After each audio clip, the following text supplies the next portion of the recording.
Some Hellenes say that Athena had a father named Pallas, a winged goatish giant, who later attempted to outrage her, and whose name she added to her own after stripping him of his skin to make the Aegis, and of his wings for her own shoulders.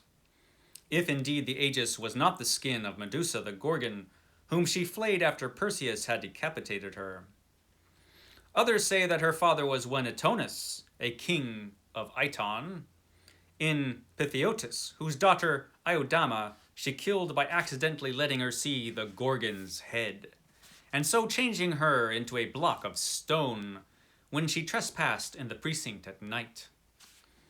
Still others say that Poseidon was her father, but that she disowned him and begged to be adopted by Zeus, which he was glad to do. But Athena's own priests tell the following story of her birth. Zeus lusted after Metis, the Titaness, who turned into many shapes to escape him, until she was caught at last and got with child. An oracle of Mother Earth then declared that this would be a girl child, and that if Metis conceived again, she would bear a son who was fated to depose Zeus, just as Zeus had deposed Cronus, and Cronus had deposed Uranus. Therefore, having coaxed Metis to a couch with honeyed words, Zeus suddenly opened his mouth and swallowed her. And that was the end of Metis, though he claimed afterward that she gave him counsel from inside his belly. In due process of time, he was seized by a raging headache as he walked by the shores of Lake Triton, so that his skull seemed about to burst, and he howled for rage until the whole firmament echoed. Up ran Hermes, who at once divined the cause of Zeus's discomfort. He persuaded Hephaestus, or some say Prometheus, to fetch his wedge and beetle and make a breach in Zeus's skull, from which Athena sprang, fully armed, with a mighty shout. That, my friends, is from the completely plausible myth of Zeus and Metis, which you can find in this magnificent volume. This is The Greek Myths by Robert Graves, and this, my friends, is your Sunday Penguin for today. So this book is pretty fantastic. I like this one an awful lot. The Greek Myths by Robert Graves. This is a Penguin Deluxe Classic version of this. Previously, The Greek Myths by Robert Graves was most often found, I think, in 2 volumes. That's how I've always seen it, is a 2-volume paperback, which you'll see floating around. This was the first time I've seen it in paperback in a 1-volume edition, and I was really glad to get it. This is one of my favorite volumes of Greek myths for a couple of reasons. First of all, it's one of the most comprehensive volumes of Greek myths that you'll find. There are so many myths in this book. You've got a very long table of contents which can direct you to each myth that you want to read about. A lot of them are pretty concise, short little versions of the stories, just like what I read you just now. I originally became very interested in mythology when I was a child, and I became so through this very familiar book. This is Mythology, of course, by Edith Hamilton. This was the gateway for so many of us into mythology. Fantastic book. Most of us have discovered this volume through school. That's how I discovered it, was from school. I took a mythology class, and they had this book. And I was young when I read this originally. Fascinated by all of these stories. And that's one of the reasons that I became interested in mythology in the first place. And it was through my interest in mythology, that's part of the reason that I became so interested in ancient history. I wanted to know about the cultures that produced these fantastic stories. And these stories are fantastic. They're just great stories. Pretty wild stuff in here. Um, the cover of this volume is, who did this cover?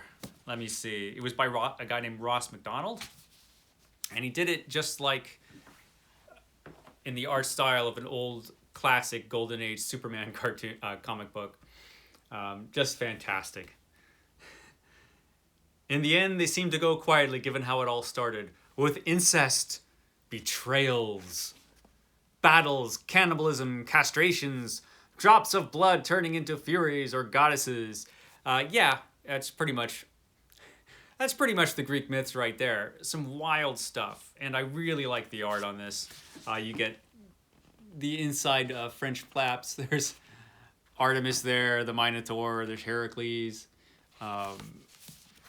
All the great characters that you'll meet in this great volume. I really like their Poseidon. The Poseidon here on this volume is pretty cool.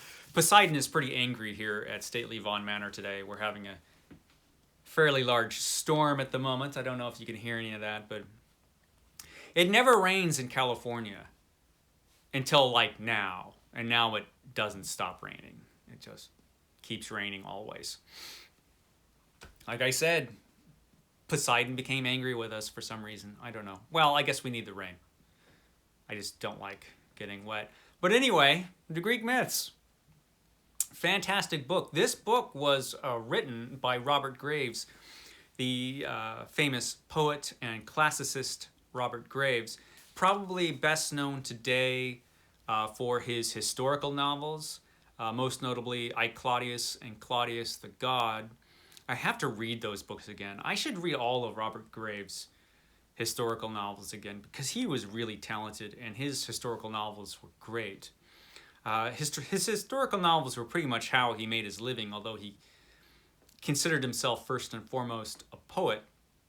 He is also really well known today for his memoir, Goodbye to All That, which chronicled his early life and his experiences in the First World War.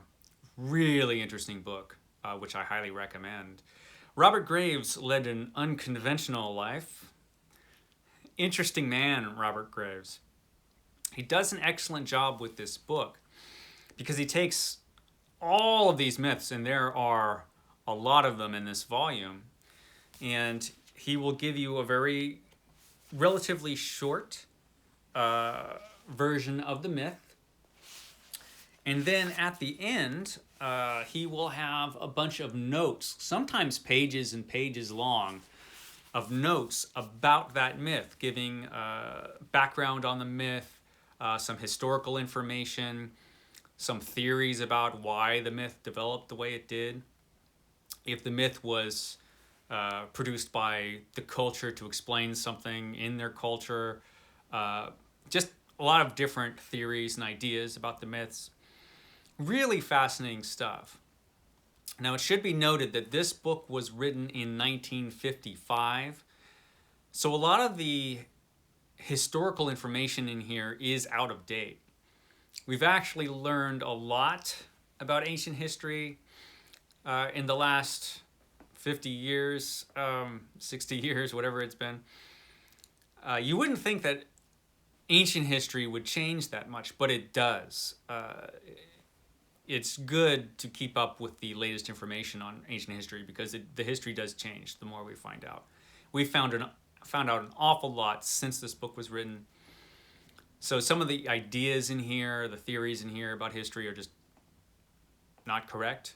And Robert Graves has his own rather interesting theories about some of these myths that he'll share in this volume. So it's all very interesting. I just know that about the history, that some of it's out of date. It doesn't really detract from the reading experience. So the whole thing is really interesting. The notes are interesting. The myths themselves are of course fascinating. Robert Graves, really, really, really smart guy, interesting guy, and he was a very good writer. Of course he was. He wrote a lot and a lot of really good stuff, and he does a great job on these myths. So it's a great volume to have. Because if you want to find out about a particular myth, this is the volume to go to, probably. Easy to reference, easy to look up the individual myths and mythological stories. Or you could just be like me and just read the whole thing front to back because I'm insane. But you can do that, and it's a great reading experience, I think. So I was pretty happy to get this. When did I buy this? I think I bought this in 2012, if I'm remembering right. And I probably haven't read it since then, so I'm probably due for a reread of this. Gotta start rereading Robert Graves. Talented guy, and not enough people are probably talking about him now. I can't remember the last time I heard anybody talk about Robert Graves on BookTube, if ever. But yeah, The Greek Myths by Robert Graves. Fantastic volume. This is your Sunday Penguin for today. Hopefully I'll be able to get it up. I'm sort of expecting the power to go out because anytime there's a high wind or a bit of rain, the power likes to go out. So we'll see. Hopefully I'll get this out today. I hope. Thanks again to Jeremy Fee for sending me this fantastic penguin tie. He sent me 2 penguin ties. Thank you, Jeremy Fee. So yeah, the Greek Myths. I will see you again here tomorrow at stately Vaughan Manor, barring accident and incident. I will have another terrifying Mythos Monday for you tomorrow. And then on Tuesday, we're going to find out the winners of my 1K giveaway, the mystery boxes. That'll be a thrill a minute, I'm sure. So catch me then, my friends. Thank you for stopping by here at the slightly soggy Vaughan Manor, and I will catch you next time.